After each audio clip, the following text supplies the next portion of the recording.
Hello and welcome FPL managers. Welcome to Ghono Football.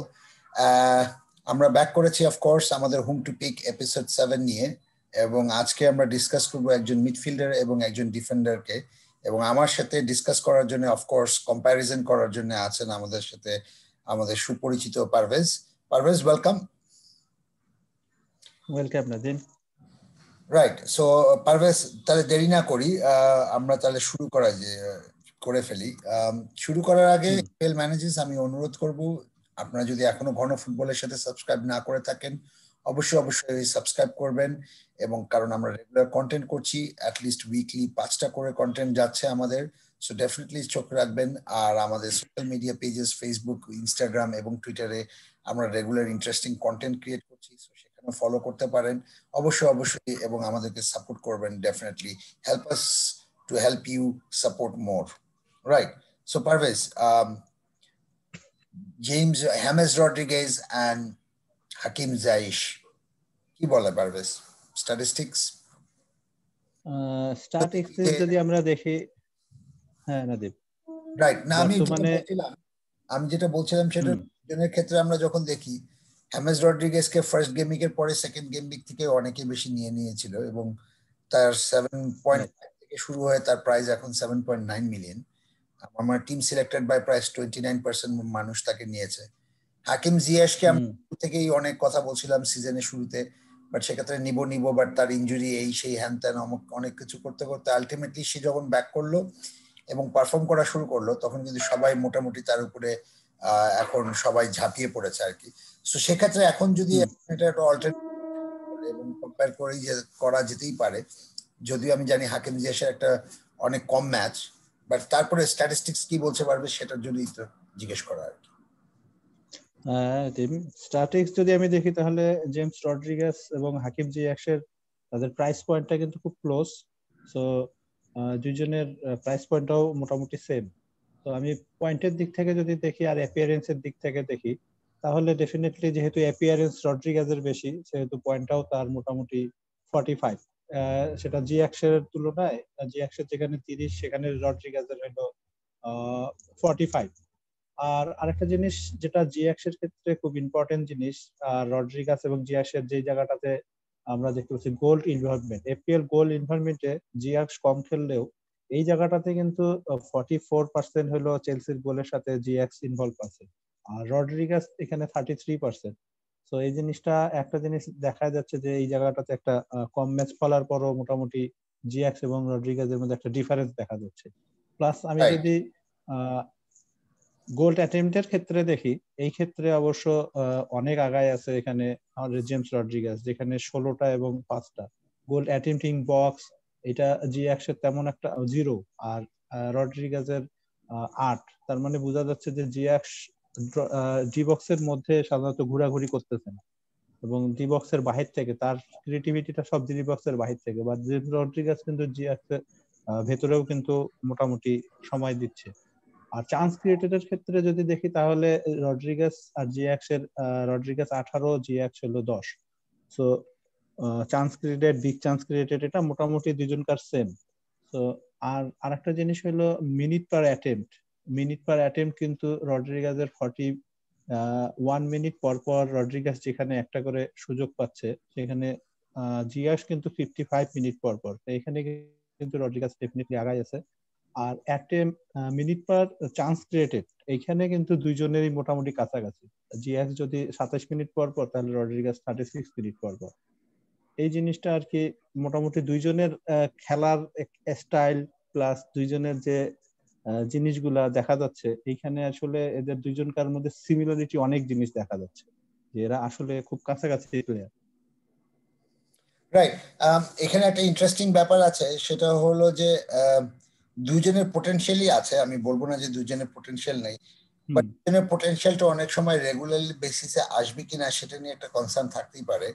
So সেক্ষেত্রে কি মনে পারবে যে তারা কি রেগুলারলি আসলে কন্টিনিউয়াসলি ওই যে অল্প করে আসলে হাঁসের মতো করে দিয়ে আমার কাছে একটা জিনিস এতদিন পরে খেলা দেখার পরে একটা জিনিস মনে হয়েছে যে আসলে জেমস রড্রিগেজ এবং হাকিম জিএক্স অ্যাসিস্ট, এরা হলো অ্যাসিস্ট মাস্টার হিসেবে আমার কাছে মনে হচ্ছে যে অ্যাসিস্টে এরা নাই, দেখা যাচ্ছে জেমস রড্রিগাস এমনও হয়েছে যে ম্যান অফ দি ম্যাচ হয়েছে, বাট এফপিএল এ কোনো পয়েন্ট নাই। হাকিম জিয়াক্সেরও ক্ষেত্রে এমনটাই ঘটবে কিনা ইন ফিউচারে এটা আসলে বলা মুশকিল। হাকিম জিয়াক্সও কিন্তু সেই পথেই হাঁটতেছে। এখন দেখা যাক সামনে ইন ফিউচারে কি হয় আর কি। রাইট, না আমি সেটা বুঝতে পারছি, এবং বাট ইম্পর্টেন্ট একটা পয়েন্ট হলো হ্যামেস রড্রিগেজকে কিন্তু মোটামুটি একটা সেন্ট্রাল ফিগার হিসেবে ধারণা করা হয়েছে এভারটনে, এবং একটা রিসেন্টলি এভারটনে একটা ফর্মের ফিক্সচার চেঞ্জ, মানে সরি ফিক্সচার আর বলি ফরমেশন চেঞ্জ আসছে, যেখানে আলটিমেটলি দেখা যাচ্ছে যে এখন তারা 3-4-3 খেলছে, এবং অ্যালেক্স আয়াবি গত ম্যাচে দেখি অ্যালেক্স আয়াবি কিন্তু লেফট রাইট উইং হিসেবে খেলছিল, গডফ্রেকে রাইট ব্যাক হিসেবে খেলানো হচ্ছিল, এবং হ্যামেস রড্রিগেজ কিন্তু অনেকটাই সামনে থেকে খেলছিল আর কি। সো এই সমস্ত কিছু যা কিছু করা হচ্ছে আর কি এটা অ্যাকোমোডেট করার জন্য, সো হয়তোবা মাঝে মাঝে তারা অ্যাসিস্টার হতে পারে, যেটা হয়তোবা আমরা ফ্রিকোয়েন্টলি দেখবো, টাফ ম্যাচে দেখবো, বা অনেক সময় ট্যাকটিক্যাল চেঞ্জেস এর কারণে এটা আমরা দেখতে পারি, বাট আর বলে তাদের কাছে পয়েন্ট আশা করা যাবে না, এটা আমার মনে হয় না, এটা একটা রং অ্যাজাম্পশন হবে। না, আশা করা যাবে। আমি যেটা ওদের হ্যাঁ পয়েন্ট আশা করা যাইতেই পারে। দুইজনকে আমি এখনই বলতেছি না যে তারা অ্যাসিস্টই ওদের মেইন, বাট ওরা ডিবক্সের মধ্যেও থাকতেছে, জেমস রড্রিগাস ডেফিনেটলি বেশি থাকতেছে, এইটুকুন আমি বলতে পারি। রাইট, তার হিট ম্যাপ দেখে যেটা বোঝা যাচ্ছে সেটা জেমস রড্রিগাস ডেফিনেটলি ডিবক্সের মধ্যে থাকতেছে। রাইট, সো তাহলে আমরা নেক্সট ইয়েতে চলে যাই, কি বলে নেক্সট আমরা যে স্লাইড আছে আমাদের ডিফেন্সিভ যে কম্প্যারিজনটা আছে, সেই ডিফেন্সিভ কম্প্যারিজনে চলে যাই।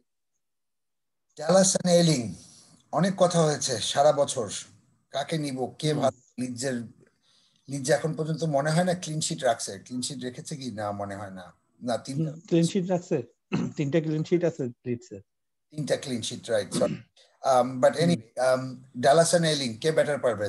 আমি সবসময় ডালাসকে favour somehow, but Dallas Ayling এর